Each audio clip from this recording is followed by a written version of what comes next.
I love that easy, hair right? color on you too, by the way. So Thank pretty. you. That's, Thank I you. always tell my husband, like, God forbid if we ever separate, but if we do, that's exactly what I'll like the next day. My hair will look like that. Red, go red. Yes. Yes, It I want to brings go the red. fire. Yeah. It was I think it actually, scares him a little bit. He's like, you already have enough fire. I don't know that you need to embody that. well, just let's bring what we can, right? Let's I bring what know. we can. Yeah. I love it. Yeah, So cute on definitely you. loving the red. Good. I love it. Well, last time we spoke, actually, you were getting ready to do an awesome race up at, was it Hmm. at Brighton? Brighton Resort, yes. Brighton Resort, the women's Yeah. epic. Do I Women's have that epic. right? Okay. And it definitely was epic for sure. Was it? Because I was so excited when you talked about that and just obviously like so in my element up in, the mountains and Uh-huh. running and just doing something like Mhm. you said, epic. And I think you said it was called like Hell on the Mountain or something.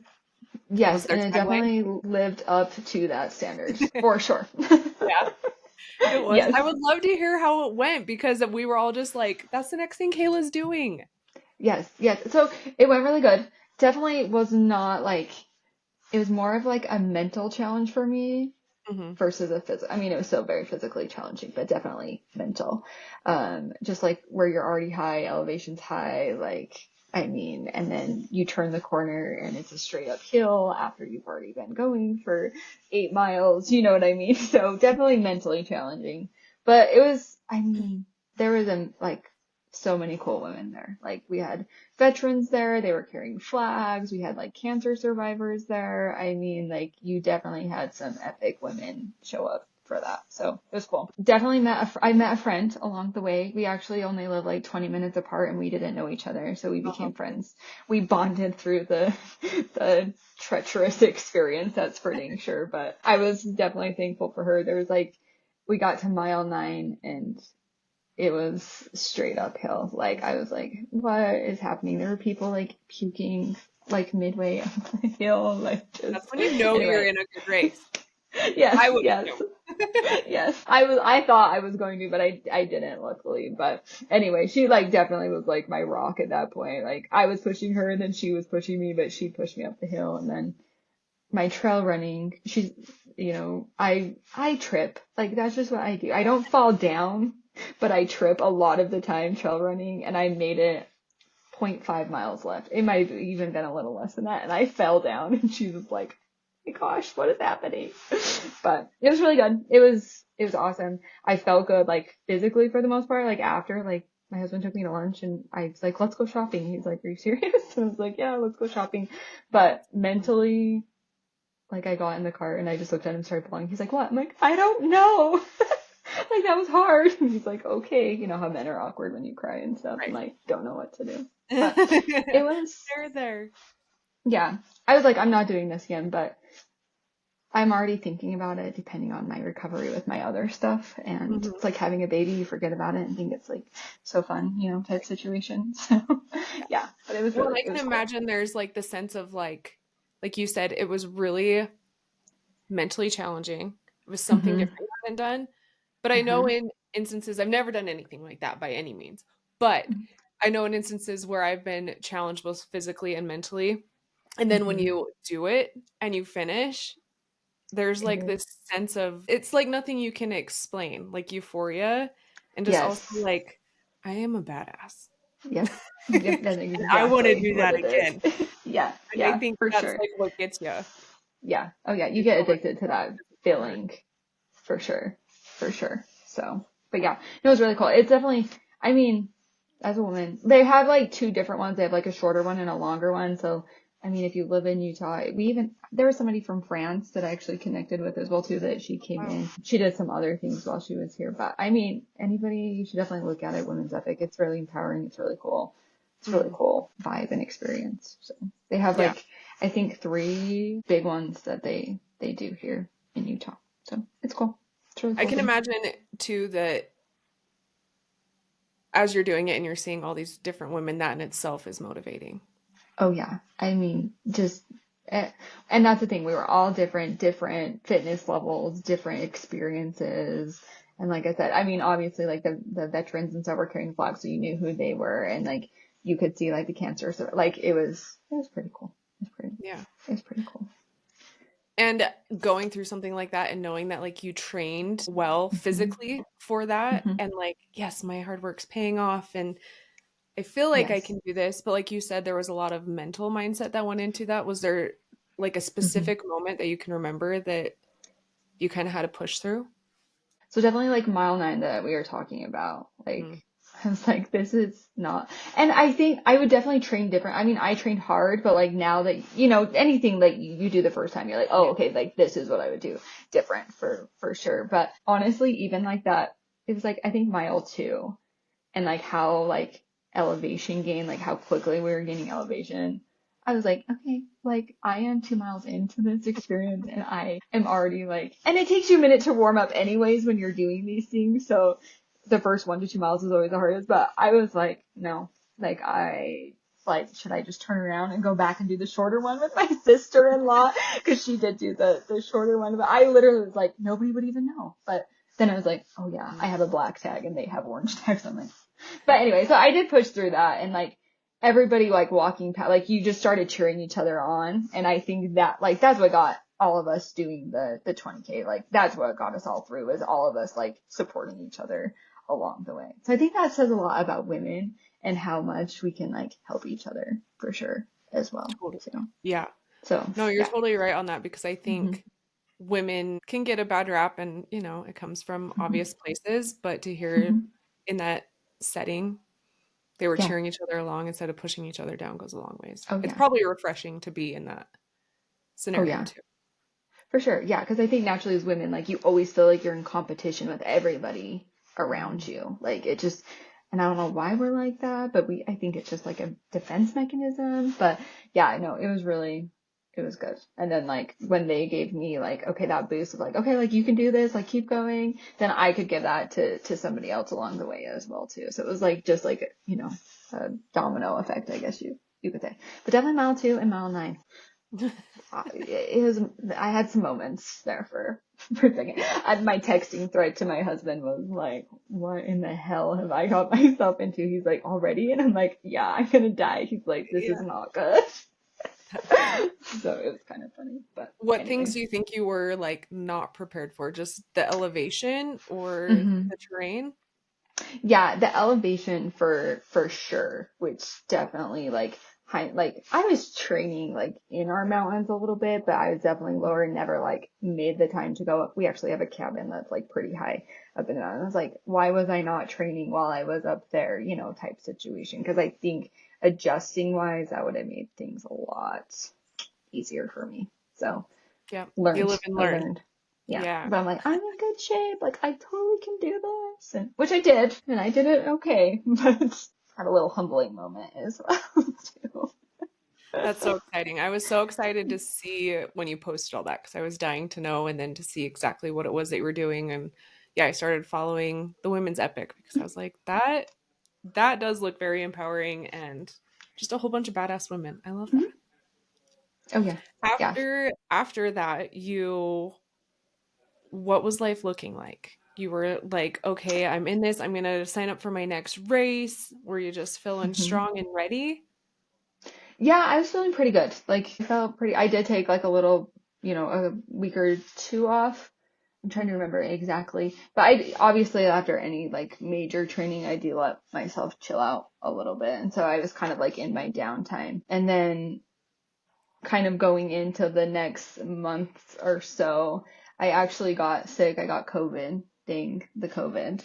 So, and I was pretty sick and usually I don't get too sick. Like I avoid most of the things going around. I mean, I'm a nurse practitioner. I'm right here in the middle of it most of the time, but it wiped me out for a couple of days. And like, I slept for like 2 days. My husband's like, oh, what is going on? And I was like, oh, I'm just sick. It's fine. I'll bounce back. But I mean, as you know, I did not bounce back from that like I thought I was going to. I kind of never came back to normal after dang COVID, and I didn't really know what it was doing, obviously, until we kind of hit middle of October when I kind of had some of my crazy things. So is that kind of what you're wanting to Yeah, talk about? yeah. Because it just Yeah. seems like I think so many people on Instagram that follow you were the same thing as me. Like we saw the women's epic and your training, doing these things, and then all of a sudden it was just like, whoa, which I can't imagine how you feel. Like if we're feeling that way on the outside, then Well, you're definitely feeling it. So when did you get COVID? COVID, it was around the middle of August, around like the 17th, 15th, 17th is what we are thinking. That's when I'm trying to remember the exact dates, but that's around like when I had it. And, like I said, I kind of like was low energy, like just didn't feel good, but like nothing like super significant, like right after that I was like, oh, what is wrong with me type situation. I also posted about, it's called the United We March Gut Check, which is also like for war vets and stuff. It's a really good, it's one of my favorite runs of the year, which I was planning on going in and rocking that because I just came off of the women's epic. So I was like, I am gonna like kill this. Like this is gonna be so easy for me. Like Yeah. anyway, but I started having some heart things. My heart was racing, which, being a runner and stuff, your heart rates are 50s are low. Like I'm usually just hanging out low all the time, so I don't really notice anything with my heart, but I would just be sitting there and it was just pounding, and I'd like be trying to talk to my patients and I would have to like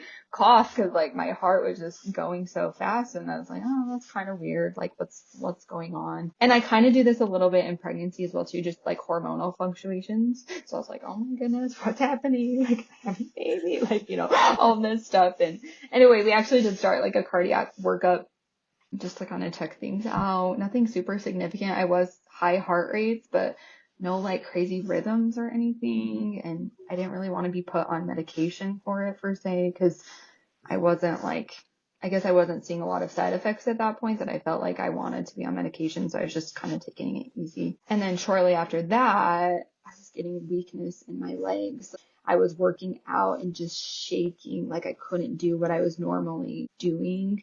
Like one day woke my husband up. I'm like, you gotta come watch this. Like, is this in my head? Like, what is happening? Like, and I was just like shaking. He's like, no, like something's weird. Like, what is going on? And like, I just kept feeling like weak. I would have like some kind of pins and needles feeling, warm water sensations, like, which that is uncomfortable. Like, you're like, what's running down my leg? Like, I was like, what? Anyway, but I kind of was like, oh, maybe I just like hurt my back a little and need to take it easy. Of course, being a nurse, healthcare provider, we're just like, oh, we're fine. There's no major red flags here, Yeah.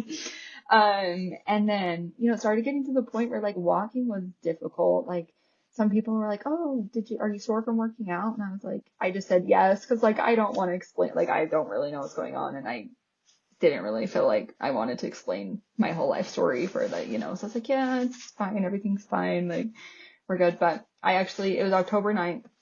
I went walking with my mom. We usually walk like 2 miles at lunch if we have time, if we can get away. That's usually what we try and do. And I could not keep up with her. Like she was like, okay, like I was falling behind her. We walked like half a mile, and like I was like, I can't keep going. Like I don't know and of course she was already kind of like, we gotta get stuff checked out. Like something's, I Yeah. should have listened to my mom. Okay. Yeah. Her mom's instincts are kicking in about her baby. Yes, yes. And yeah, even my husband was kind of like, this sounds, and husbands are like, Yeah. don't really pay too much attention unless things are hard. But yeah, by that night, by the time I got home, I couldn't get out of my car. Like I had so much weakness in my legs. I couldn't really feel that good. I called my mom. I had a full blown like panic attack. I was like, okay, like something is wrong. And anyway, so the next day we went in. I obviously have a good relationship with a lot of the providers here, and so I just called our ER doctor and was just like, hey, like this is happening. He's like, come over, let's see what's going on. And he was like, yeah, like, so they started doing a lot of testing on me. I had like a 3-hour MRI. I'm such a lightweight. I asked for a medication called hydroxyzine, and it's like everyone's like, it's a vitamin to most people. Like it doesn't do anything. It made me so tired. Like Really? I'm such a lightweight. I can't take anything because I was like, I need to sleep now. But they're like, okay, if you want that, it might help you. But just so I could sit in an MRI machine for like 3 hours, like anyway.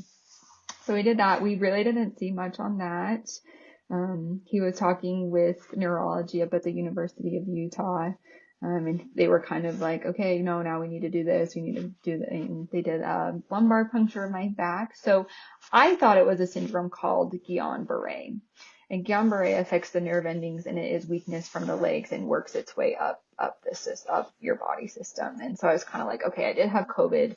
This can be a response to this, which of all of the crazy neurological things, it's not a great one to have, but at the same time, you have a chance of getting better from it. So it was like, put all my eggs in this basket of like, this is probably what I have and I'm going to be okay type situation, you know?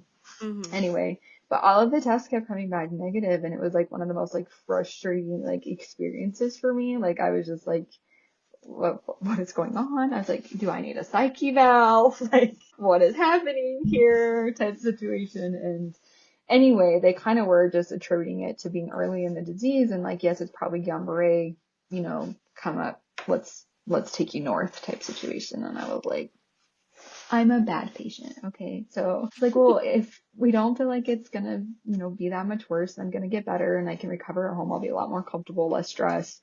Let me just stay home. And then if it gets worse, then I'll go north. And so anyway, I just stayed at home for a few more days and kind of just gauged things out a little bit. And then it did feel like it was starting to go up, into my abdomen. And at that point, especially with a syndrome called Guillain-Barré, it can affect your respiratory system, and you have to be like trached or intubated or something like that. And I was like, I did get nervous. I was pretty scared. I was like, fine, like I'm not going to suffocate. So Right. let's go. And yeah, I'm a bad patient. I was not happy.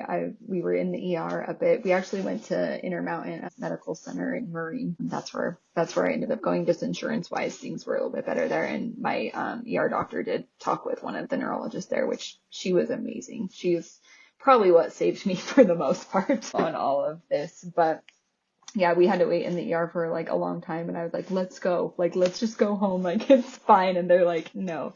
If I could have walked, I would have left. But I guess I've learned a lot about myself and how stubborn I am, I guess. Anyway, yeah, we did a lot of testing up there. They still kind of like weren't sure what to call it. And they started throwing like some strong, like high dose steroids at me, which did not make me feel good, but definitely seemed to kind of help. I did really aggressive physical therapy. And by the point I got to IMC, I was not walking. I was not able to stand. I was not able to do anything by myself, basically. And so I definitely needed to be there, but they taught me how to sit, stand, walk. You saw the videos with my heart. Like I had to learn how to walk with a harness.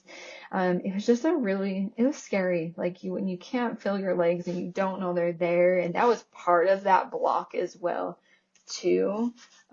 Is I didn't know what I was stepping on. You know what I mean? I didn't know what I was stepping onto. So they did a lot of like mirror therapy to where like I could see, okay, my leg is there and I'm going to step on it and it's gonna catch me. And so we did some really, I mean, it wore me out completely what we were doing up there, but it definitely was the foundation of getting me going again.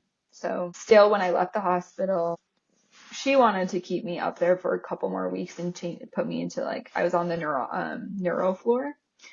The nurses didn't want me to leave because I was the easiest patient on the neuro floor. They're like, no, stay here. I'm like, I know, but I gotta go home. But they were gonna, initially with like most people, you would stay for sure, like probably a couple of weeks and get that really intense inpatient therapy. But I promised, and with my background and stuff, like I would do the aggressive physical therapy at home, which is definitely what has got me to where I am now. We did pool therapy. Our physical therapist here was really good at like just doing really individualized plans for me and pushing me, and the training that I already had definitely helped me in recovering. So basically after some of my follow-ups, they're calling it an acute neurological disorder from COVID. So it's basically having a stroke without the stroke. And, they look at the same time period, 3 to 6 months of my full recovery. But because of the hyperinflammation in the nerves and how they respond to this, they do say like when you get sick, it probably will come back a little bit. And so when like you gotta just stop and hang out and chill, which does make me nervous for some of the things that I want to do. I mean, Mhm. I want to still run and do all the things. I'm interested to see how that's going to affect me long term. But I'm doing a lot of IV vitamin hydration and anti-inflammatory, um, turmeric, ginger, black pepper, those types of things. I'm definitely more of going like a natural route for this process versus, pharmaceuticals per se. So, and it's working. So that's the good news. That is good news. I think I appreciate you sharing your story with us because I know you had shared it openly on social media, but I do understand just from personal experience about like how much you want to share. Um, Mhm. but I think it's so empowering that you are sharing this story because from the outside watching, it's like you were posting you learning to walk again. And just from our little getting to know each other from the Lost podcast, it's like I knew you were Mhm. going to use that determination because you had already went in with so much mindset prior to this. Like you said, being challenged up on the Mhm. mountain. And so I was just cheering you on from afar. And I know so many people were. And like, go, Kayla. Girl, you got this. I know you got this. To the And abilities in that's which you can. Well, that's the thing. Like you know how like sometimes like in life you're like, okay, like I'm so by myself. Like I'm just going through like life just and it's crazy because like everybody like looked at me and didn't expect me to like sometimes feel that way, but like sometimes I'm like I'm going to work, I'm doing all this online stuff, like I'm helping everybody do all their thing, and then like you just feel so by yourself. But this has like taught me how many people are actually in your corner. Like do Mhm. not forget about the people that are in your corner because I know I could not do this without like every single message that was sent to me. Like I just felt so like motivated and supported by like everybody around me. And so I know this sounds really crazy, but like God prepared me for this and then wanted to teach me a lot of things through it. Like Mhm. there was a lot that I had to learn. Me and my husband had to learn. Like, looking back, like you don't want to go through nothing for no reason. And I know like this was definitely like there were reasons that I needed to go through this, which thankfully he prepared me before he put me through this a little bit because I would not be okay if I didn't do all the things I was doing. But I Yes. mean, it's just kind of cool. And people go through like, that's the thing. Like everybody goes through so many hard things. Like mine was definitely a little bit more public, which after the first time I shared, I was like, what have I done? Like I do not want to share this journey anymore. But I don't know. Like I think if I can help one person or motivate one person or, even people that have reached out to me after they've had a family member that has maybe went through something similar, maybe not quite to the extent, but like something similar and just things that I've done, like definitely been worth it. So, and I probably didn't share as much of the bad as I did the good. You're also not like, and I would imagine it's not like, I'm going to pull my phone out in the midst of this hard, you know what I mean? Yes, yes. You see those reels and you don't want to be that person. No. And I don't But yeah, even know like who, like, definitely during those moments. yeah, it's not even on your radar. But I do think it's Yeah, yeah. inspiring. I And mean, if the anything, too, moments. like, you've lifted so many people up through your do good movement that I'm sure people were just happy to like be there for you in whatever way you can. And I know so many people are always like, they don't know how to help in scenarios like that. But Right. sometimes sending someone some love or some good prayers or some motivation goes such a long ways on a bad day. Those are the most important things because yeah, a lot of times you really, I mean, what can you do? You can say something, you can encourage them, you can say, I'm thinking about you, I'm praying, and like I totally believe in like prayer and all of those vibes. Like yeah, I definitely wouldn't be where I'm at without all of the support that everybody gave me for sure. So hopefully I can do some things to bring that full circle and back to them. So With the lessons that you've learned. It is always crazy how, you know, there's like the cookie crumbled trails along the way in your life and how that all works out. oh So, yeah. and now at this point, we're in January, the first part of January. hmm How is your recovery looking now? Things are looking good. It's definitely kind of like I pictured this, and it's definitely more like this. Oh, good. So This not is so many teaching me peaks and patience. valleys. It's just it's kind of like the epic run. All uphill. Yeah, no, definitely we're seeing the ups and downs for sure. I did actually get sick. There's tons of things going around right now, and there's like a stomach bug, and it was kind of super interesting because I got done working like a couple weeks ago, Friday before Christmas, and my heart rate was going high, and I was like, oh my gosh, I haven't even thought of my heart rate, so it's been normal, like I haven't even felt it. And I was like, oh, that's kind of weird. So I was kind of just watching it, and then that night I got a lot of numbness, pins and needles, and specifically like my left leg complete weakness. And I was like, what is happening? Like, because I didn't feel sick yet. Like, I was just like, oh my gosh, it's coming back. So I called my husband, and I was like, I was pretty dramatic, I'm not gonna lie. And he's like, do you want, because he was roping, he's a team roper, so he was roping, he's like, do you want me to come home? I'm like, no, because like, what are you gonna do? You're not taking me to the hospital, like, I'm not doing any of that. Yeah. So I kind of just hung out, and then the next morning I started throwing up, so I was like, oh my gosh, this is my body now, like, it feels something coming on and responds. But like I said, I've been doing a few of those. My mom actually made like a honey turmeric black pepper concoction, and I've been doing that, and I feel like that like helped me recover. I'm lifting weights and still exercising. I've kind of got back to like my height and my peak, my good spot, and I'm feeling pretty good, and so hopefully we can keep going. Not running yet. It's really awkward when I try to run. My family's so great, but they're really good at making fun of me, which is how we kind of cope with some of this stuff. Yeah, like, you need that. yeah, it's because some people are like, oh my gosh, but I'm like, no, like No, I like to joke about it because it makes me feel more comfortable about it. Anyway, they make fun of me. They're like, just try and run. And it's like slow motion of like trying to get the legs going. Anyway, but we're not quite there yet. I am considering trying again this weekend and seeing if I can like get my dog to pull me into it or something like that. Or a treadmill. Treadmills seem to help me get that motion of going a little bit faster as well too. So, Yeah. but for the most part, I really am feeling pretty good. I just kind of have to find that balance of push and rest, you know what I mean? Which I'm not used to that. But no, I'm thankful. I'm so happy I'm here. I can walk. So I guess if anything, I'll take that for the rest of my life. So hopefully we can do some more than that though. So Yes. What I'm curious in this scenario, were there lessons? You did kind of say you were taught some lessons along the way. Are there any lessons you feel like would be helpful for the audience that you learned? So definitely, and like I said, like God prepared me for this, like all the training that I have done. You know, I've always tried to teach my patients this, like do not wait until you're sick to take care of yourself.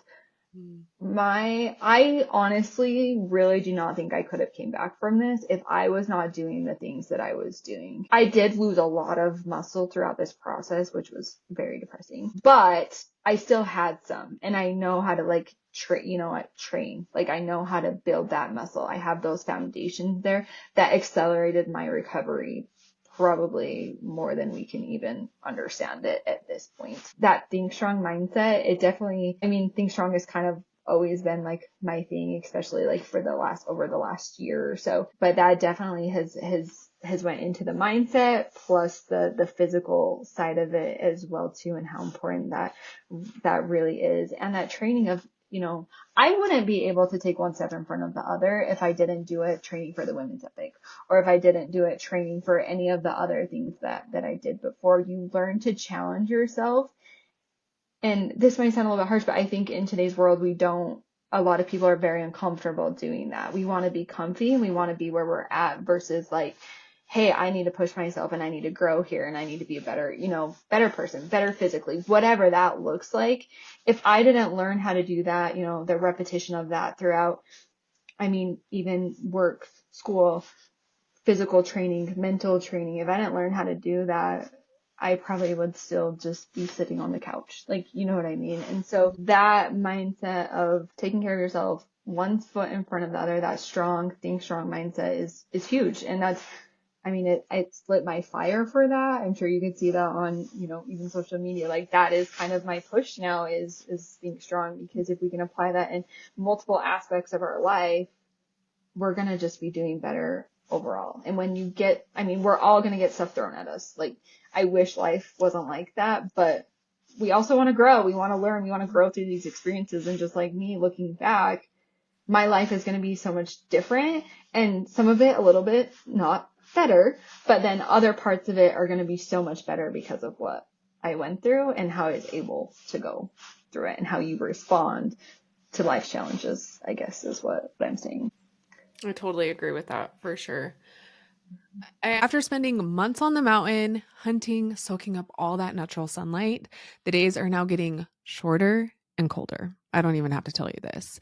I personally have experienced that this time of year affects my vitamin D levels to be low, which impacts things like my mood and energy levels, just to name two things.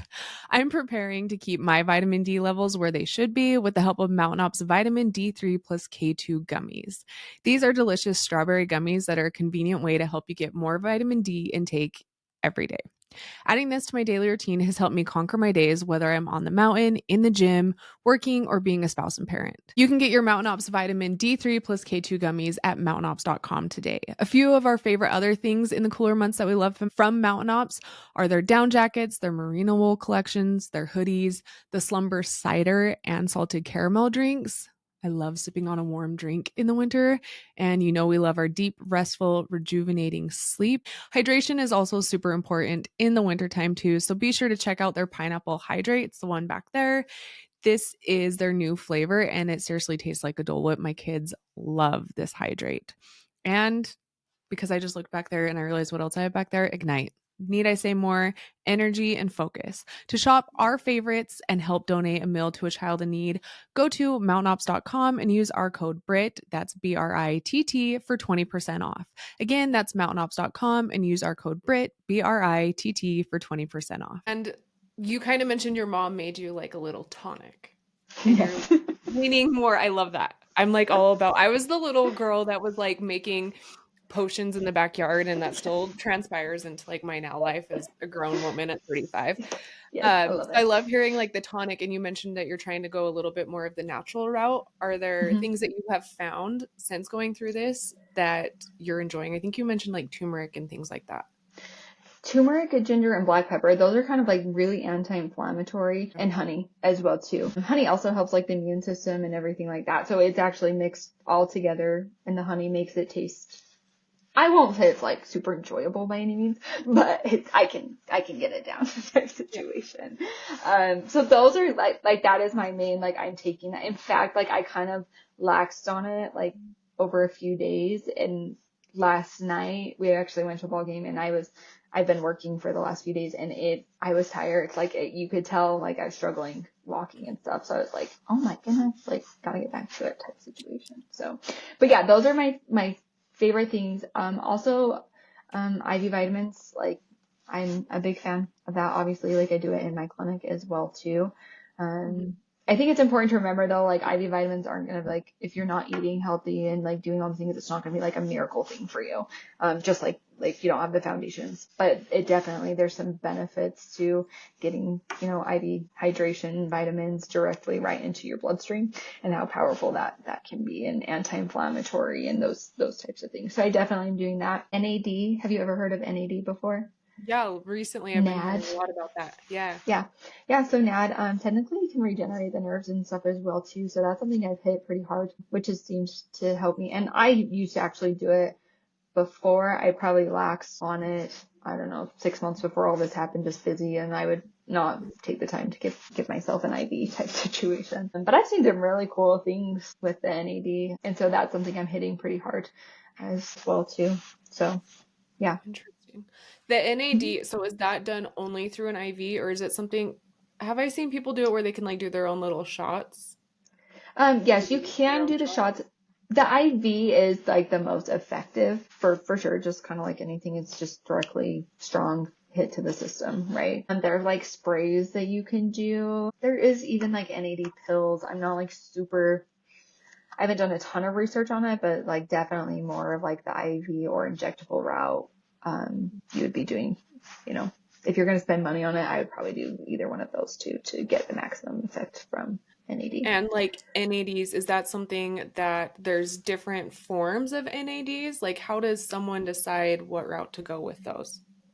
Uh, like, are you talking like Yeah, the just sparked my IV? curiosity. I know it's an interesting. So we actually naturally have NAD. Like we're born with a lot of it, and so that's why like kids are running around like crazy, have all the energy in the world, and then as we age, we start to decrease in that just naturally.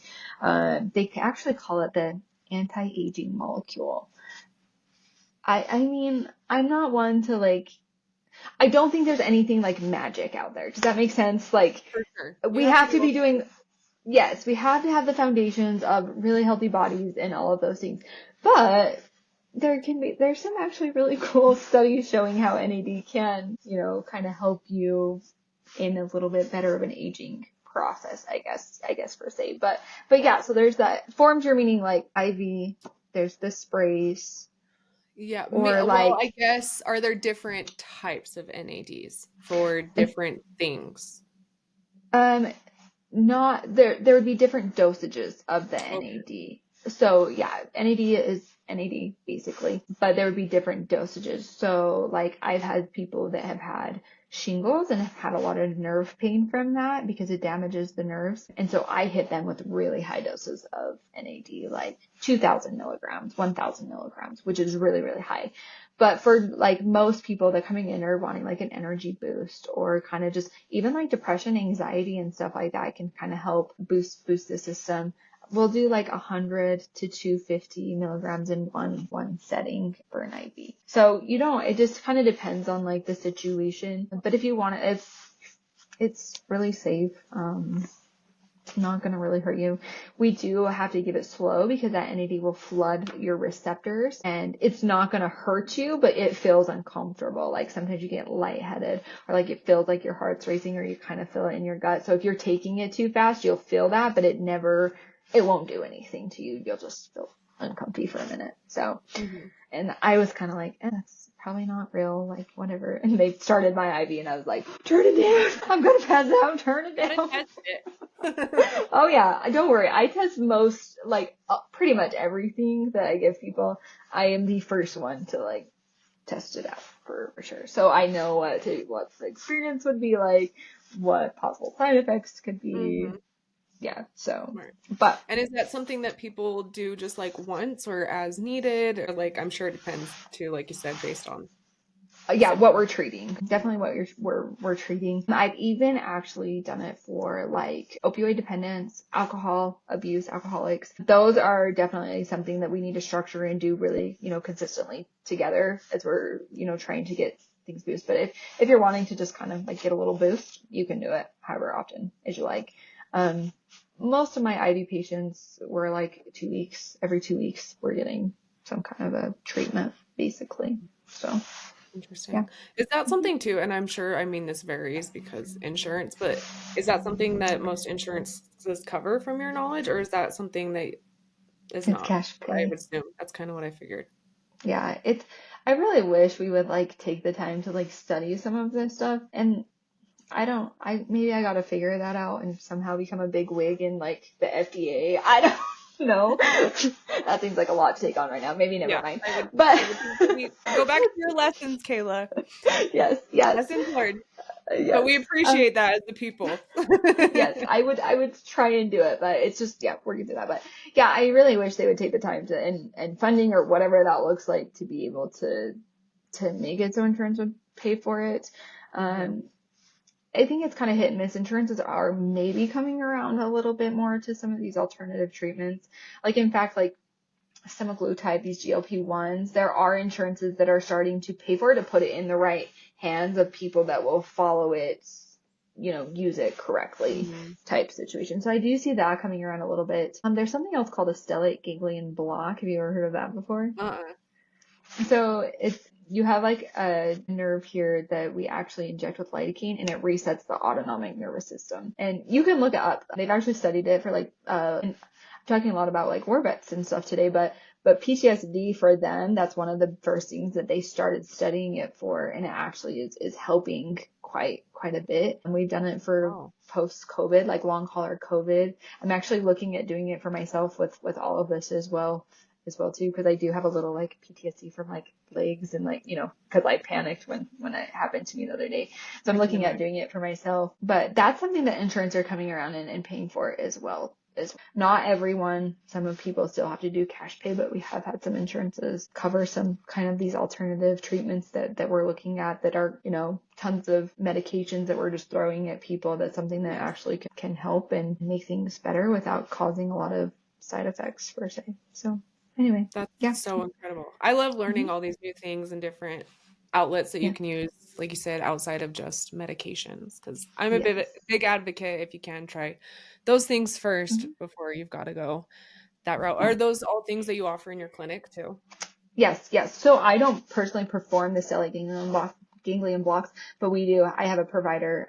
His name's Kyle Coleman. He's the one that does them. So, and I've worked closely with him for a really long time. We've had people fly in from all over to come and get them done. It's kind of cool, but it is becoming a little bit more of a thing. So people are having access to that a little bit closer, but it's just really cool, and like to see something work, and just the studies or the people that we've had through our clinic and just the success that we've had, like it's cool because when you see it, you read about it, but then when you see it firsthand, and it's like, okay, like this stuff is working. Because I think in like medicine they've kind of taught us to be a little bit like resistant to like some other approaches. Um, Yeah. which there are some things out there that is like, what are you doing type situation, right? It's all like in context of like what is healthy and safe and stuff. But yeah, it's kind of fun to be really open to a lot of these things, which I've kind of been since the beginning of like my nurse practitioner journey. But anyway, Right. it's kind of Yeah. cool. And can you remind everybody what that's called again and what it's used for? So if it's something that might benefit them, they can look into it. Stellate ganglion block, like I said, it can be used for like PTSD, even some major depression symptoms, long hauler COVID, fluctuating blood pressures, which usually come from a COVID response as well too. Like people are like all of a sudden getting high blood pressure and then tanking in low blood pressure. So Mm. we've done that, rebooting sense of smell and taste. We've seen success with that as well too, and it resets the autonomic nervous system just by a little injection. I mean, it's a procedure. Obviously, there's risk to that, but definitely something to chat about with the provider that would be doing it. Like I said, we've taken people from all over, so you can reach out if that's something that you're interested in as well too. Just because the weather is getting colder doesn't mean you shouldn't be thinking about upgrading your cooler. We still have plenty of adventures to take, food to keep cold while you're going on them, and you want to keep them from getting soggy. There's nothing worse than reaching in for like your snack and the paper is wet and soggy or your cheese is soggy. Plus, you want to be able to keep those drinks cold, keep those mountains blue and the water refreshing after that hike. Not to mention, be able to keep your meat cold on the way to the butcher or taking it home. So, where are you going to put all that? In a cooler that's ultra lightweight? Are you going to be able to keep those drinks cold, those mountains blue, and your food organized? Are you going to be able to keep those snacks easily accessible? How about knowing that your cooler can float upright every time? No need to panic on the duck boat anymore. Rugged Road Coolers offer all this. And they have new sizing. They have the smaller V25. This can hold up to 25 12-ounce cans. It's kind of like a cool bigger version of a lunch pill, but it still has all of our favorite features of the Rugged Road, the flip top and the snack rack.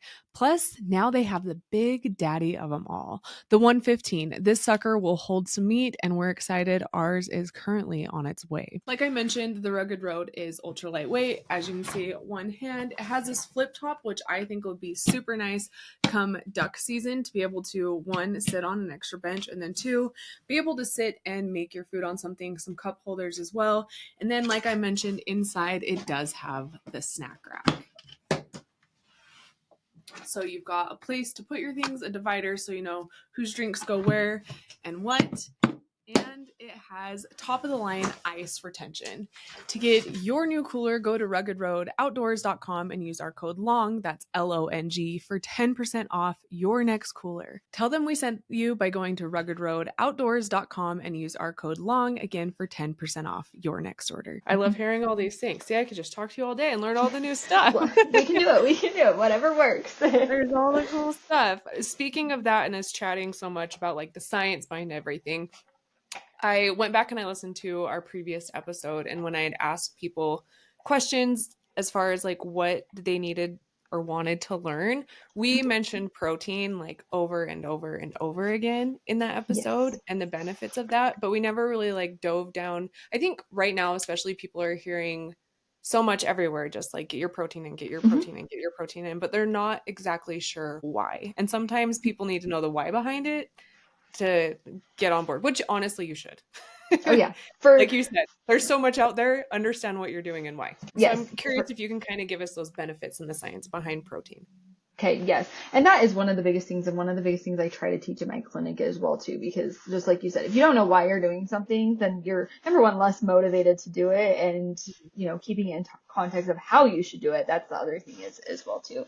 So protein, one of the biggest things, and especially as women, we talk about metabolism boosters, right? Like metabolism, metabolism, metabolism, and after age 30, as women, our muscle mass starts to decrease just naturally, right? And so you start to see those changes that women are like, what's wrong with my hormones? What's going on? Like, I'm gaining weight, not feeling good, I'm anxious and stuff. And it's because you're losing your muscle. And so protein synthesis, protein has the essential amino acids that are important for building muscle. And so if anything, that's like one of the biggest components is protein helps protect your muscle mass. Because what is happening a lot of times, especially with women, they're not having the protein intake that they need, and we're doing these crazy exercises or whatever, and we're building and breaking down the same muscle constantly. So we're never actually building. So you get your protein intake, you're protecting your muscle mass, and there's lots of functions that it does that, but you're also able to have those essential amino acids to build up on that. So the muscle mass, important, and we can talk about that a little bit more as well too. And then the other thing is the thermic effect. So protein is more thermic, meaning it takes more energy or calories for your body to digest. And so just by putting protein in your diet, you're increasing your resting metabolic rate just by putting protein in your diet, because your body has to work harder to digest that. And so, this is kind of my baby. This is what I look at studies all the time. And like, you take a group of people that does like high protein and a group of people that doesn't do high protein. They don't exercise. They don't do anything different. But the high protein group burns 260 calories more a day just by putting protein in your diet. So that's like 1 hour That's of, going to catch people's attention just in itself. yes, yeah. And that's the thing. And that's like, and that's motivating, right? And you're like, oh, I better get my protein in type situation. Cause yeah, that's 1 hour of moderate intensity exercise.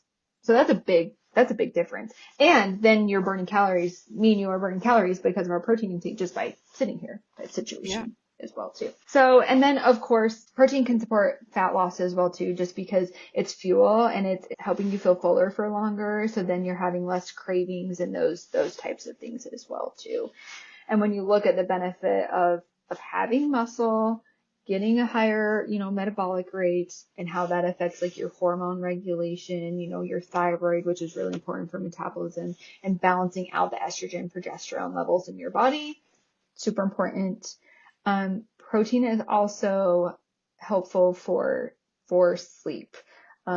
It helps with one of the neurotransmitters like serotonin and melatonin, so that will help regulate your sleeping cycle as well too, and like your stress response and sleep Oh, quality. interesting. So a lot of people, they get on like my programs and stuff like without doing medication and stuff, and this is what I try and push is like getting good protein intake and obviously exercise and stuff as well too. We're sleeping because we're just regulating the body system, and like I said, balancing out the serotonin and melatonin that is naturally made in your body. So, and then of course energy, it can be used as energy, right? Protein is fuel, and that's what we want to look at is like food is fuel, and protein also helps slow the digestion of carbohydrates. So that's where we get the blood sugar stabilization as well too, by increasing the protein in our diet. So you have that steady release of energy throughout the day versus like shooting it up and taking it down type situation. So Yeah. really helps balance things out all together. That's what I've always told people is I've noticed since really focusing. The only thing, like, I just really tried focusing on protein first, and Mm-hmm, that made a huge difference. And mm-hmm, those are the benefits that I'm always like rambling about that I can like think off the top of my head that made a difference was like I feel full and my yes, energy is wild. Like it's more sustainable energy that yes, lasts longer. And then yes. having, I think, the cognitive thought patterns too. Mm-hmm, I just feel like mm-hmm. it's fueling my brain also. Oh yeah. And which it definitely is for sure. And especially, and I'm sure we talked about this last time because this is kind of like one of the things I harp on. As women, as moms, we're busy, we're doing a lot of things. You cannot live off of, like, your brain will not function off of one meal a day. It won't. and a Coke. I And a mean, Coke. you can try, but it won't help you. Like, a lot of people are like, well, I want to lose weight, so I'm gonna eat 1 meal a day, and then I'm gonna drink my Cokes because I'm exhausted. But if you can get 3 consistent meals a day, you're gonna feel so much better. You're gonna start doing, weight management like you want to do it. Like, it's just, yeah, there's so much benefit to it overall. And it's great to focus like on one thing first. Like you said, you kind of focus on that protein first. A lot of people, I'm like, hey, let's focus on breakfast because that's the hardest one for a lot of them. And we'll just kind of take it step by step and it's a learning curve. Like people are like, well, this should just be so easy. And I'm like, it's really not. Like you got to apply, learn it, apply it, learn it, apply it, learn it, apply it, and then be consistent with it type situation. So, Totally. I'm always telling people like, listen, it's taken me years to get here. oh I yeah. will be the first person to tell you that it was not like, I'm not the like, look what I did in 60 days. Yeah. That wasn't my story And, because I had and a lot it's, to learn and break through. yeah, and it's really not a lot of people's story, like in general. Like I know like social media will tell us like this is what you can, you know what I mean? Like Mhm. they're like, oh yeah, if I wanted to lose 20 pounds in 10 days, I'm like, number one, that's all sustainable. Number Right. two, if it does happen by some chance, you're not fixing the root cause of the problem and setting yourself up for lifelong success, like you have definitely learned throughout your process. So, Totally. And I'm like, I would so much rather have it be sustainable and like, it's nice to get to a point if you're not to this point yet. I will say it is nice when you get to a point where it now just becomes that true lifestyle instead of, mhm. I think at one point it just flooded my mind all the time with the things to do, the things I'm not, this trend, that. Mhm. And it's nice when you can release that. And like you said, I think that starts with like an easy baby step is like learning to eat breakfast and Yes. then like adding in protein. And I think, like you said, those foundations get you to that point. Oh yeah. Yep. You look at the steps and not the whole staircase, right? Like Mhm. that's what we're trying to do. And I think that's what's like really tricky right now, especially as women. We're flooded with just a lot of things of like, well, you should look this way, you should be this way. And now you got to do it quickly and you have to probably do it how it's not going to help you the most, but you'll feel good for 5 minutes, but then you'll just be right back in the same situation. And so, yeah, we really want to hit a foundation of health and, mental health, physical health, confidence. And I think you can probably attest for this as well too throughout your process. You've really been empowered when you learn how to take care of yourself and you have like that self-trust in you of like, okay, it's Mhm. Thanksgiving, but it's fine. Like I'm going to eat food and I'm going to be happy and I'm going to do what I'm going to do, but I'm not going to get out of control because it's Thanksgiving type situation. You know what I mean? Like I'm going to eat a treat. But it's one day and it's not going to throw you off for the rest of your life, which I do see like it was the holidays and like I'm just out of control and I'm like, okay, but that's why we gotta get back to that foundation of like, how to take care of you type situation and how you For feel sure. doing that. I So agree. Yeah. There's a lot of empowerment in that for yeah, sure. yeah, There's nothing better than being like, oh, you know, I like, purpose. and not having guilt about it and just moving on. Mm-hmm. Whatever. Yes. It's just Yeah. a cookie. Yes, exactly. And that's You so know? like rewarding. Like I do not panic when I have ice cream. I do not panic. Like, you know what I mean? Like, because I know what I'm doing consistently that my body's responding to. Like, yes, Yes. if I'm eating crappy things constantly every day, I'll panic a little because you don't feel good and you know how you feel when you do it. But yeah, it's a great feeling. It's a great feeling. I'm curious because I actually just had an episode go out that was high protein meals that are just kind of easy base recipes to give people an idea of like how to start getting more protein into their day to day. Mhm. What's your like simple favorite go-to high protein meal? Okay, so definitely it's always like a breakfast thing because breakfast is always my hardest one all the time. I'm a cottage cheese, 2 eggs, cheddar cheese burrito. Like that is my go-to high protein. It's like Yeah. Do you 32 put the grams of cottage protein. cheese inside the burrito? So I scramble the eggs with the cottage cheese. Oh, nice. So you get them all airy and extra Mhm. protein. Mhm. Yep, extra protein and then yeah. So you can really hit anywhere from like 30 to probably close to 40 really how depending on how you want to do. But I'm really yeah, I don't do too much cottage cheese because it can kind of make them like runny a little bit. So you got to find that like perfect consistency. Okay. But that is like my breakfast go to. My husband has learned how to make it now, and so it's really helpful. I won't lie, he helps me a lot more now Bonus than he did point for before. husband.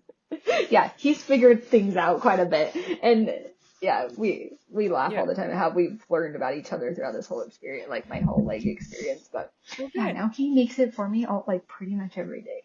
Like it's nice. So Aww. Snaps for husband. yes. And that's nice too because you're a mom on the go like so many Mhm. moms. So it's something you Mhm. can probably, I would assume, grab and eat in the car as you're taking the kids to school and Oh on your way yeah. to work. Yeah. And I usually make most of mine like that day type situation, but you can like freeze these things. Like you can do like breakfast burritos frozen and then take them out, make your own. So you have like not all the crappy stuff in them. But yeah, no, it's really easy. It takes like a 5 minutes at the most, really, truthfully. You can just grab and go. The other, obviously like Fairlife. I like Fairlife protein shakes. They're a good grab and go. The Okios Greek yogurt, great grab and go. You can see me pretty much all the time with like a string cheese and some kind of fruit for like my snack for the day. That's not the only snack for the day, but one of them. Yes. One of the We snacks for go the through. day. Chomps, beef jerky. Those are always great to See, I have. love that simplicity. I think people just overthink it Mhm. sometimes. Oh, for sure. It's just, yeah, it's sometimes I'm like, don't, no. Like, well, I can't have eggs. Like, you can have eggs. It's fine. Like, it's not gonna You hurt. can Like, do it. yeah, it's like, because there's been so much like, don't eat this food group, don't eat this Mhm. food group. And like, we're just looking for whole foods that were put on this earth for us to eat. Okay. Like, that's what we're just trying to get rid of the box processed added sugar stuff consistently. Like, that's what Totally. we're trying to do. I I also, really hope like in the future our coming up generation doesn't have as many food blocks as our generation does in yeah, regards to like all the can and can't haves. yeah, Because I yeah, think it's that in itself is a process just mhm, for most in women, and of I think. itself. Oh Mhm. yeah, for sure. Because there it has always been like I get people in here all the time of like, well, I can't eat apples, and I'm like, yes, apples are high fiber, like natural sugar, like you go ahead, eat an apple. You know what I mean? Like, just like I don't know. Or I only kind a of half a banana. yeah, yeah. I don't eat a banana. You take it for your pre-workout. Like we're good. Yeah. It's better They're than worse things. oh yeah, for sure. And that's what, like you said, like it's just the let's not overcomplicate it. Mhm. Whole food, what is made for the earth? You know what I mean? Like that's kind of how I am. What did God put here for you to eat? Because that's what we're supposed to eat type Right. situation. What humans are designed to eat. hmm Yeah, and that's the thing too. You can go like there is, plant-based proteins. There, if you like meat, eat meat. Like it doesn't really have to be like vegan is the best. Animal meats are the best. Like whatever works for you, you're gonna be able to get that high protein and that fiber and stuff like that. So yeah, Totally. Yeah, definitely. I'm an advocate for like listening to your body Yes, for because and sure. just because it's healthy too, or something that is from the earth or natural or whole foods doesn't necessarily mean that like your body itself loves it. Right, right. And that's the thing. I love that. Like, and that's what like we love people to like get just in tune and be like, is this working for me or Mhm. is this not working for me? Type situation. Yeah. Because we all different. Speaking, yes, we are. That's for sure. Speaking of human design, I something that is big for me is winter blues. And I know hmm we had kind of talked on the last episode in regards to like I've definitely been someone that really struggles with vitamin D and keeping that up. hmm But I've seen a lot recently too in regards to like the arc, meaning as humans we're designed to like kind of work with the seasons and the way that the world has built we're not necessarily working with winter in which we should be, meaning like we're Yes. inside so much and we're like under the blankets and under the cold. And so that's where a lot of us are, I think, getting the winter blues. I'm someone who definitely gets the winter blues, and I've known this hmm for a few years. And so I kind of try and push through it. But I'm curious if you could give us signs of what winter blues are and how we know if it's winter blues versus depression, and then maybe like what you suggest or have seen that work well for winter blues as a practitioner. Okay. Because yes, they're definitely different. And you like already hit it right on of like winter, we just like want to stay inside type situation. So you're already like right onto it. But like overlapping symptoms are obviously like low mood, changes in appetite or weight, difficulty concentrating, or like lack of energy, obviously. So those could be either, so we have major depressive disorder and then we have seasonal affective Okay. disorder. So with winter blues, you're kind of wanting to notice like a change in like increase like sleep or need for sleep. Um, Obviously very specific to a certain time of year, right? So Mm-hmm. it's going to last a little bit, whereas major depression, we're just lasting throughout the seasons, no matter what. Um, cravings are really big for the winter blues as well too, and low energy, and just being Okay, interesting. really, really tired. Major depression is more, obviously we look into like, the consistency, right? Like, is this consistent? Is there a specific like life event or trigger? Because that is more directly towards major depressive disorder. Also, genetics are a huge part of depression, major depression is as well too. So those are definitely things like you want to look at the whole picture of like, what we're seeing here. Suicidal thoughts are a lot more common with major depressive disorder versus seasonal winter blues. So, and then duration, like I said, they're really short-lived with seasonal, and major depression at least 2 weeks, but obviously can persist for months to years. Mm-hmm. Winter blues, like you already said, vitamin D supplementation is really important, but Mm-hmm. also getting outside. Like you said, we live in a world where like, nope, stay inside, don't go outside because it's winter.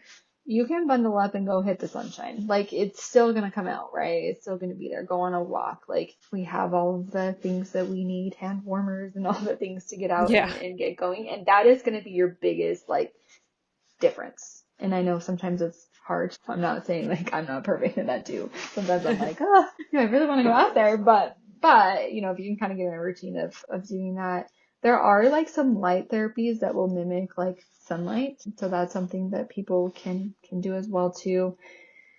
If light therapy or getting out isn't working, you technically can do antidepressants if you feel like that's something that you need. But really increasing outdoor time, sunlight, doing the light therapy, vitamin D supplementation are those big things for winter blues. And then major depression disorder kind of goes more into like cognitive behavioral therapy, antidepressant medication. Obviously, like the lifestyle changes. We have to have a foundation of like taking care of your body. So the lifestyle changes. And then there's some like more intense therapies, like electroconvulsive therapy, which it's not something that I do, but like refer out for. And there's actually a lot of good studies on that for major depression disorder.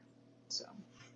But it is a little bit tricky sometimes to determine which one is Yeah. which.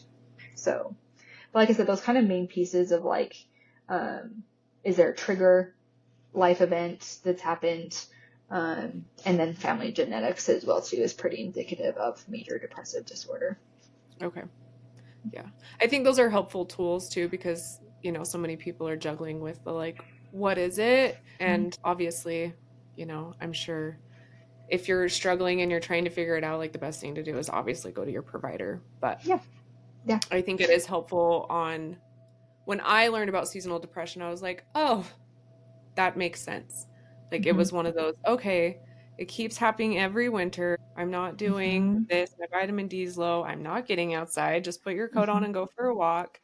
And Mm-hmm. noticing too, for me personally, something maybe this is helpful for people. I would notice on the days where I was outside, like what a different person I felt like. I literally felt like a plant that had seen Yes. sunshine and I was like bebopping around in a whole new mood versus the days I wasn't. And that I Yes. think was a good indicator for me. For sure. For sure. Yeah, that's a great point. Like, I'm glad you brought that up because yeah, that's when you see this shift. Yes. Mhm. So that's Yeah. awesome. Yeah. And that was it's also a good reminder of like, okay, you live in Utah, you have a coat, you have warm clothes, get it on, go Go outside. outside. Like, you send your kids Oh, out to play in the snow, you'll survive. I know. I think some of my patients think I'm a little harsh because they're like, well, it's cold and I can't walk. I'm like, yes, you can. Like, you can go walk. Like, Yeah, I they're know. like, And you oh, know and I'm what? When like, I realized this and I actually started doing it, I'm like, I love this. Like there's something, I don't know.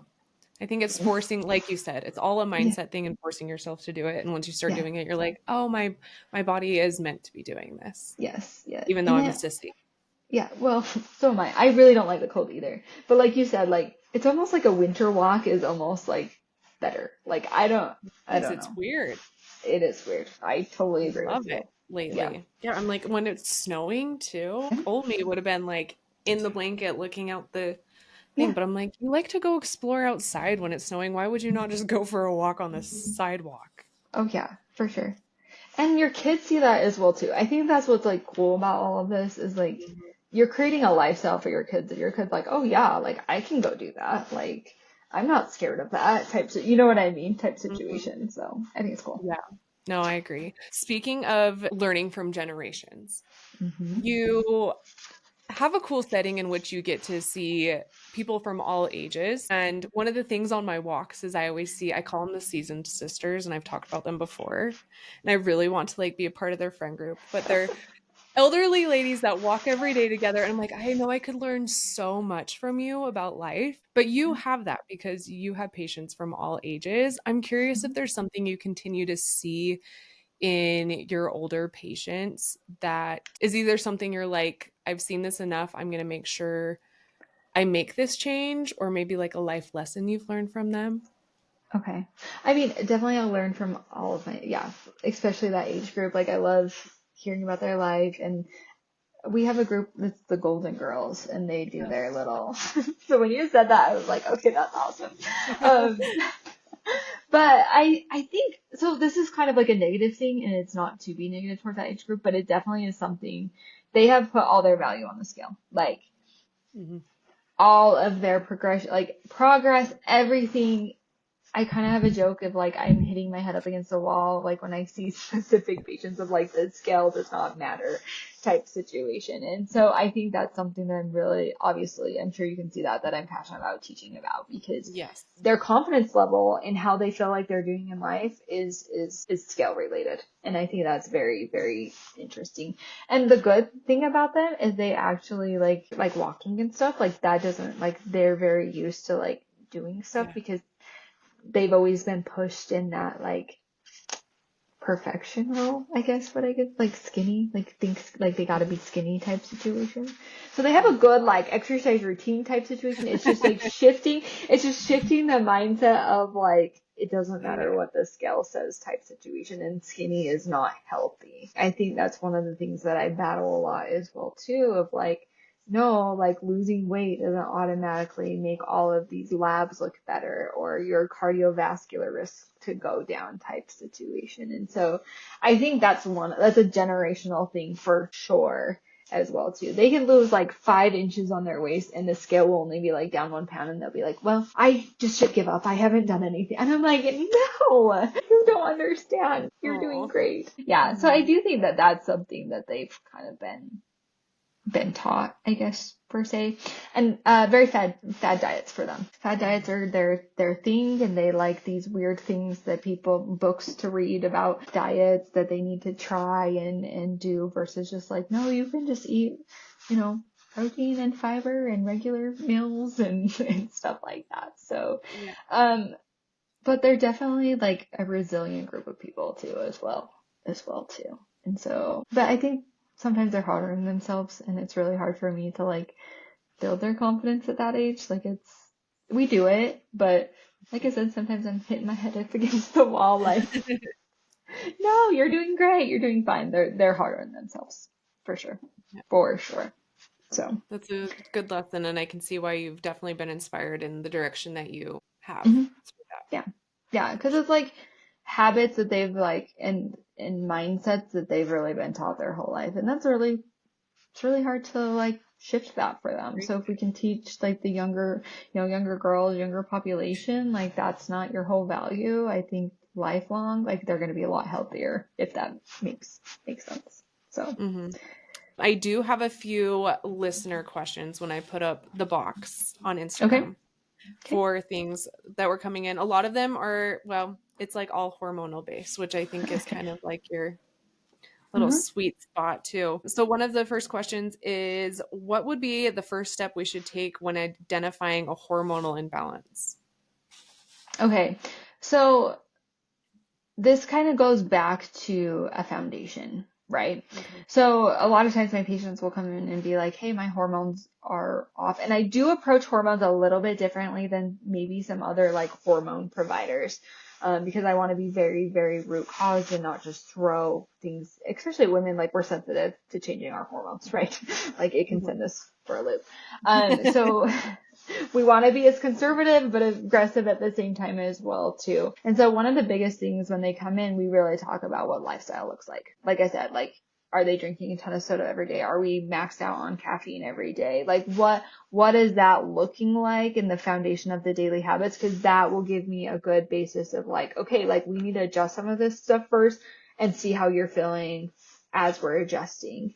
I will do like blood work to rule out like any medical disorders that would be causing hormone imbalances as well too. And it is really like patient specific on going through this process because I'll pick up on like symptoms that would be like, oh, something we really need to be concerned about versus, okay, this is probably a lifestyle thing that we want to adjust. And just like, you know, we've talked about that protein increasing our metabolism and we didn't really go into like strength training and stuff and how that would actually balance out your hormone levels just by doing those lifestyle things as well too.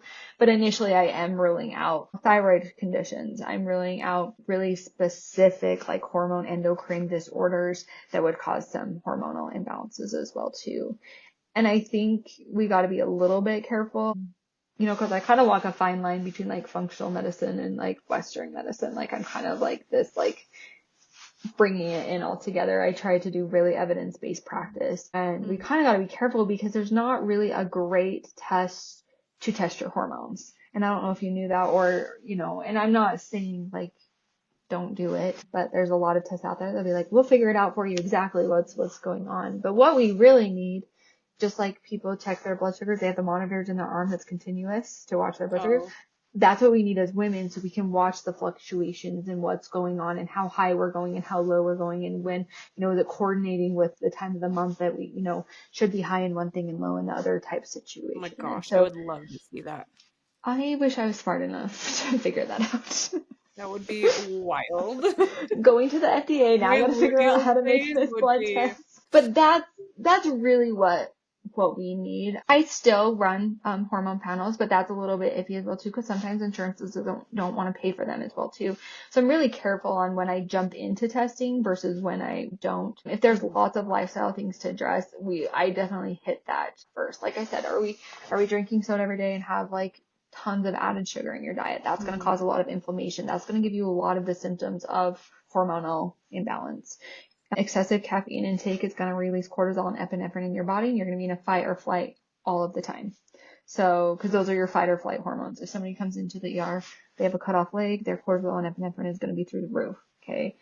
I can guarantee you there's moms walking around with cortisol and epinephrine through the roof like their legs cut off because of how much caffeine they're Oh my God. intaking. So that's definitely something we want to address. You know, sleep. Are they sleeping? Are they not sleeping? Why aren't they sleeping? Is it because of kids or are they just really, maybe they have excessive anxiety or maybe they have PTSD? And so I think it's really kind of like this step-by-step process, which I mean, it's kind of something I pride myself on of being able to really figure out where to go when somebody comes into my office of the right questions to ask and really getting to know them and what they're experiencing so I can help direct them on, yep, let's hurry and do a hormone panel because it sounds like something really is off that way, or I need to adjust some things and give you a foundation so I can give you the best treatment plan that I can type situation. So probably not the answer that everybody was wanting, but definitely um, the most like root cause answer as I well like as well too. No, that's why we love you, Kayla. Are there certain foods that can cause imbalances and also maybe like products? Because I know, some of Mhm. our products are really messing with our systems Yes. too. Are there Yes, things that I you specifically are like, no? So there is lots of products like endocrine disruptors is what they're called. Yes. And I truthfully believe like they're affecting like fertility, increase in cancer, even like women diseases and cancer and stuff as well too. And most products are out there. Most of them have all the crap in them. Like When if you go you down the look rabbit hole. Yes. Yeah. Oh, yeah. And that's the thing. You've got to be a little bit careful. Like, I don't want anybody to be like too crazy about this, but like personally, if you find like a product line that is clean and you want to really look at that and like research it on if it is clean. I personally use like Melaleuca products. I'm definitely a big believer in like Melaleuca stuff. So that's what I use personally. I use like laundry detergent. All of our body washes and soaps and stuff all come from Melaleuca. But like that's a good one. But there is actually starting to be, I think, a little bit of push in products of taking out some of this crappy ingredients. And I wish I could list them all for you, but there is like a ton. Like basically if it says perfume or fragrance on your lotion, that's an endocrine disruptor for sure. Which is there's a lot of products. So, but definitely that's something to look at what you're using. And I don't really want to call it like specific products, but Bath and Body is probably one of the worst ones. And I like some of their stuff, okay, so I get it. Like, Oh, it's hard. like it really is hard. And like that's the thing you need to decide, like what you're using, and it's the same as food. What you're doing consistently is what your body's responding to, not what sometimes, what's happening sometimes. So, I mean, like I said, for my family, I've switched my everything to Melaleuca because of the endocrine disruption. And that's not a secret. I won't lie. I think even my family was like, okay, she's getting crazy on us now, like type situation. But it's not a secret. Like you go search it, you look it up on government websites. Like there is plenty of data, evidence-based studies to suggest the problems that it could be causing in our everyday lives type situation. So cleaning products, I'm a weirdo about cleaning products as well too. I use Melaleuca for all of my cleaning stuff as well too. Very No, that's rarely do a you great see. suggestion. Yeah. So those things, foods, like I said, I don't want to be like, do not eat specific things, but definitely like consistently added sugar in your diet is what's going to affect your hormones the most for sure. When it comes to like cortisol, one of the biggest things is early morning caffeine intake. And I know that's a little bit hard as well too, because some people like to do workouts and stuff like that. But what happens is you have a natural cortisol in the morning that goes up, right? But then we take caffeine and stuff and we're knocking that out and we're getting this big old crash mid-afternoon or early afternoon. So what I recommend if you're gonna do something like that, personally, I have ADHD. And so like my job, I struggle like by midday, like I'm like, I cannot chart anything else because I cannot read a sentence. So I actually do use Perk Energy and I will drink that like midday to help myself focus versus doing like you can do whatever you want for ADHD if you want medication, whatever, that's fine. I personally choose not to do that. But that's something if you do that caffeine, if you need that boost or something, do a clean caffeine product, maybe mid-morning, something like that. So that could be the other thing that's affecting specifically cortisol. Plus, when you're tired and trying to survive by the end of the day, that's obviously putting stress on your body, which is most likely affecting some of your other hormones. Yeah. So just a Oh, those little are tidbit. fantastic. And I think it's, the story of like the whole episode is just baby steps. You can learn all this Baby and slowly start implementing it. It doesn't have to be Yes. so overwhelming. Like one Yes. cleaning product at a time, one thing to take into Mhm. consideration about your caffeine and your sugar. Yes. Yes. Yeah. And that's the thing. This is a lot of information and we're just laying it out there. But yeah, don't wave the wand and think it's all going to be perfect tomorrow. So. Yeah. Agreed. No, I went down like a rabbit hole of like I've slowly been like, going to like cast iron and metal and Yes. getting rid of plastics and glass, like, and then it's just been one Yes. thing at a time. And then every once in a while I find myself in a new rabbit hole and I'm like panic. I'm like, no, run out of Everything's this first fine. and then switch over. Like, Yep. so And that's my that's what you do. advice. I recently just did cast iron as well. So my husband loves cooking on that. And I'm like, hey, it's actually way better for us. So here we are. Oh, crazy. Like, let's go back to the way it was. Who knew?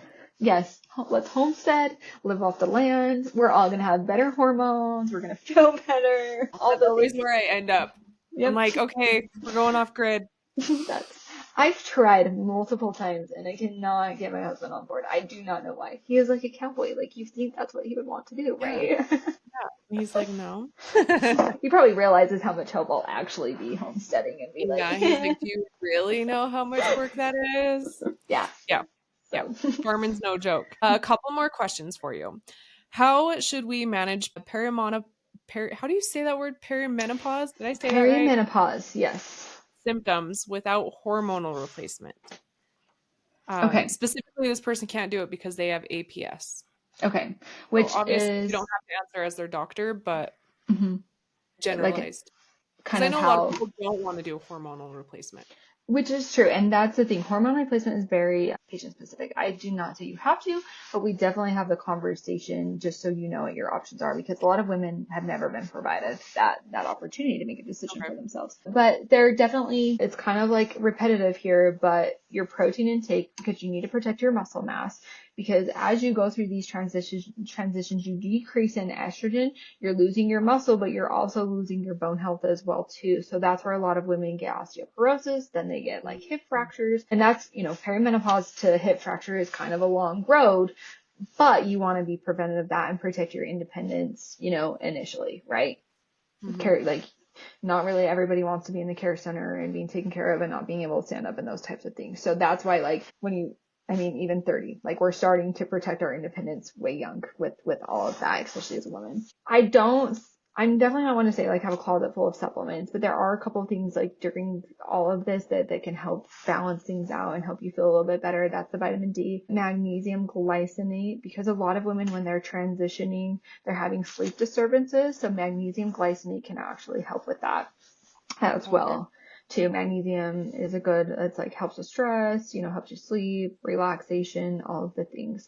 And there's a lot of different types of magnesiums, magnesium oxide, citrate, but glycinate is definitely the favorite one to kind of help regulate, the sleeping and stress response Would you of take that perimenopause. before bed?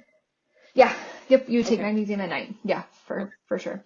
And it also would help you absorb the vitamin D as well too. So 99% of the time, Oh, and this is interesting. pretty typical. People are low in vitamin D. They have some anxiety, stress, depression, not sleeping well at night. I'll put them on vitamin D. Obviously check their level, but put them on vitamin D and magnesium as well too. And a lot of things start to get a lot of better, like right out of the gate. So yeah, magnesium glycinate. And then of course strength training as well too to protect muscle mass and balance your hormones as much as you can throughout this transition as well too. There's a Dr. Mary Claire, I think is who it is. I haven't looked at her stuff for a really long time, but she is like preaches about this stuff, and is a great resource going through perimenopause. She's like wrote a book. She has a book about like a diet that you can follow that can help with it, and it's not like a fad diet. It really kind of sticks to this like protein fiber intake type situation. 90 grams of protein a day, 25 grams of fiber to help really support you throughout this transition as well too. There is a supplement called Vitex Chaseberry that perimenopause, you're not in full blown menopause, but you're kind of like, feeling not like yourself type situation. Vitex Chaseberry is really good to kind of meet you where you're at type situation. And that can help naturally balance the estrogen and progesterone levels as well too. And it actually has been studied quite a bit in perimenopause and helps relieve a lot of the symptoms. So I actually have quite a few people taking that aren't doing hormone therapy. And depending, in her situation, she can't do hormone therapy. So that's something that she'd probably want to talk to her doctor about for sure. But other women, as they transition, they're going to start getting hot flashes and stuff, and that Vitex might not be enough for them to where they do want to look at going on hormone therapy. And there's a lot of misconception about myths about hormone therapy and how dangerous it can be. Her situation, definitely, she really can't do it. But there's a lot of other myths that women are like, oh, I can't do it because my third cousin had breast cancer. Um, you're really not high risk. And two, like hormone therapy isn't going to cause breast cancer per se. There are like estrogen causes breast cancer. If that was really true, all of us women that have had babies are going to be at high risk for breast cancer. Mm. And they've already proven that we're at lower risk for breast cancer just by having babies. It's when you have breast cancer and we give you estrogen, and then that would feed off of it. And so it's really important to get your yearly mammograms. You want to make sure you're up to date with that and have that conversation with your provider. But the myth is it causes cancer, basically. It's Oh, what. okay. Yeah. Interesting. It was one study that was done that was not done well, and it was pushed out into the world and scared everybody to death. And that has been totally kiboshed at this point. Hormone therapy actually cardioprotective, because you have estrogen receptors in like your knees, like you have estrogen receptors in your brain, your heart, everywhere. And so as women, we really do need it. And if you can start it when you're supposed to start it, before 60, within 10 years of this perimenopause onset, it actually will lower your risk for cardiovascular disease as well as dementia and joint pain and stuff like that. So estrogen's anti-inflammatory. I know, it's kind of crazy, huh? It is crazy. I got to get all the research from every angle. I had a question for you. Now I forgot. Oh, is hormone therapy, because I know when we talked about testosterone, like once men start that, they're usually on that for life. Mm-hmm. Is that the same for women when they start hormone therapy? Like once you start it, you're on it? Pretty much, yes. Because, so as women, we're born with all of our eggs, right? Like whatever eggs we have, we are born with them. And then, that's what helps produce estrogen, progesterone in our body. The pituitary gland tells the ovaries to push out estrogen, progesterone. And that is done through, it's a big process. But basically, as we age, we're losing all of our eggs and they're getting kind of like old and crinkled up. I'm just picturing that, like crinkled up in there type situation, and we're not able to produce it. So no matter if you're on estrogen therapy or not, you're not able to produce it because we're running out of eggs. And that's kind of where we're a little bit different than men. I'm not saying men's testosterone won't naturally decline as they age. But the functions are different, if that makes sense. Mm-hmm. Yeah, no, that makes sense. And then last listener question. I had a few of these in regards to like hair loss as we get older. Mm-hmm. Are there any tips you have maybe to help in the best? I'm sure a lot of this is genetics, but Mm-hmm. is there anything that you found that is helpful to maybe prevent that So or here we lessen the go. risk? We're going back here. We're going back to the adequate like protein intake. Like I know that's crazy. But definitely it's a huge benefit nutritionally and like what it will do. Number two, like stress. Hair loss is a response to stress. And that's actually what it is. So like after having babies and stuff, you're gonna lose hair because of the stress response that body. And I'll have to find this podcast because I learned a lot about it from this podcast. Specialist talked about it and how basically not as much hormonally, but more of like a stress response to hair loss. So if you're supporting yourself like nutritionally and stuff like that, you're going to have less chance of losing your hair. The other thing you want to look at too is iron. Iron is a big, if you're low in iron or not getting the iron that you need throughout your body, that will cause hair loss as well too. Very good. So Interesting. I love it all. mm-hmm. Kayla, I appreciate you taking the time to chat with me yet again. And it Yes, still so is fun. leaving me like, wait, I want to learn more. Part You 3. told me all these things. I love it. What I know, as you've told your story so eloquently, and you've mentioned that a lot of mindset has come into this. Mm-hmm. I'm curious, what do you have coming up that everyone can look forward to follow along or maybe learn more with you or from you? So I'm doing a lot of speaking things in the next like few months. I'm actually doing like a speaking thing at New Horizon Women's Center. It's a fundraising event for the crisis center there for women. We're kind of doing like an event, and I'll be kind of like a motivational speaker there. So I'm speaking there. I have a big women's conference for like Central Utah, so anybody can come to that. I'll be sharing that on my Instagram. I'll be speaking, I believe it's with Abby Cox, if I remember right. And so that will be, she's the governor's wife. So she'll be there. I don't know why I get to have that privilege of speaking with her, but I'm like, okay, let's do it. So yeah, I'm doing that. And then of course, like I'm just expanding my reach beyond my clinic walls. Like I am just like ready to reach like different women. I'm stepping out of my boundary, and we're doing a lot of like online, taking clients from online. I have my Think Strong program. I actually was going to do it before all of this happened, but definitely has kind of changed my trajectory with it. And that's, you know, an online program women can enroll in that will help them, you know, really get the foundations of that confidence, help everything that women are really looking for, not that like quick fix, but that real true foundation. And that's like a 16-week course that I'm offering to women, you know, busy women trying to balance it all. It's kind of like, it's like my life in a course, and it's been refined through hundreds and hundreds of women that I've taken through this program as well too. So that will be online. But yeah, I'm taking people from all over. So if anybody wants like an appointment, like I love it. It's my passion, helping women, health, all of that. So yeah, and then Awesome. we don't have an event scheduled yet, but obviously that's something that's processing in my brain, of when our next like do good event is coming up. But I did get a little bit slacking on that side of things, but we're actually looking at shifting it from do good to just think strong. So that's probably what you'll be seeing coming. So I'm excited about that as well too. Lots of amazing things. Where, if someone wants to work with you online, where is it that they can get a hold of you? Just on my Instagram, there's actually a form that you can fill out that will like be an appointment request form. If they can always message me too on my Instagram if they're having questions or anything like that. I'm pretty good at getting back to everybody there. And yeah, my staff will kind of even reach out. We can set up an appointment and just do a consultation. That's the thing. Nobody's ever like committed to anything. It's just getting to know each other and like figuring out if I'm a good fit for most patients, which we want to be a good fit. So. Yes. No, that's so smart, especially, Mhm. you know, on both ends too. I love that you see that. You're not just in it to try and get more people coming in. Yes, yeah, no. And what is your Instagram so everyone can find you? At Kayla Olson NP.